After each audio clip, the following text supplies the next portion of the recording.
In CO housing living, residents have private apartments and share communal spaces. Today Canada has about a dozen family-oriented CO housing locations. As the people grow older, they begin to worry about the loneliness and limitations of old age. They are also worried on the burdens they may place on their adult children. The 2011 census revealed how quickly Canada is going grey and how many more Canadians will live into extreme old age. More than a quarter of seniors, and nearly half of all Canadian women over the age of 65, live on their own. Research has consistently linked to a higher risk of health problems. In particular, seniors are susceptible to falls that lead to lengthy hospital stays or expensive home care. In BC, senior CO housing projects have begun cropping up in the Sook community on Vancouver Island, as well as in Chilliwack and Smithers, BC. Everyone wants to age in place, says Margaret Critchlow, professor emeritus at York University who studies communal living. She will be part of the senior CO housing project in Sook. Research has shown that most elderly Canadians could live independently for longer with just a little help.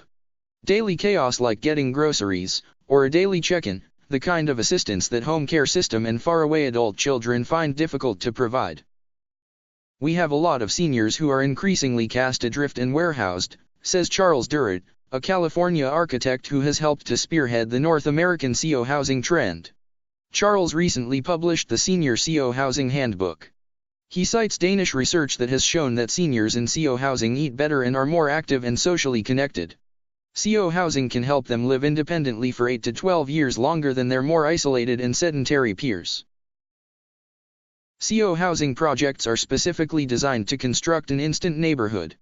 The Wolf Willow complex in Saskatoon is shaped like a horseshoe, to create casual contact between residences, Mr. Wiggins explains. The 21 accessible and green-friendly private residences open into an airy courtyard. The shared laundry room is beside the communal kitchen so that people can meet serendipitously for coffee. Unlike in most retirement homes, residents are permitted up to 2 pets, and there are guest rooms for visiting family members. The residents will already know each other well. They have worked together for 4 years to design the project. Wolf Willow is located within walking distance of parks and downtown and will cost about $7.4 million to build, but the costs of the units will vary from $275,000 to $475,000, and some may be rentals. Compare this with the cost of retirement living, which, according to the Canada Mortgage Housing Corp., averages $26,000 a year but is often much higher. CO housing's allure depends on the individual. For Eileen McKenzie, Wolf Willow appeals to her. She recently sold her home in Saskatoon because she was spending too much time on upkeep when she would rather be playing tennis. At 77, she will be one of the oldest residents at Wolf Willow. I just like the idea of growing old with a bunch of people I really like.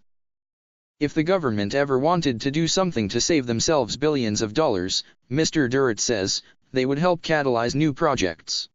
Unfortunately, they aren't that forward-looking. Governments do boost CO housing initiatives in Denmark and Sweden.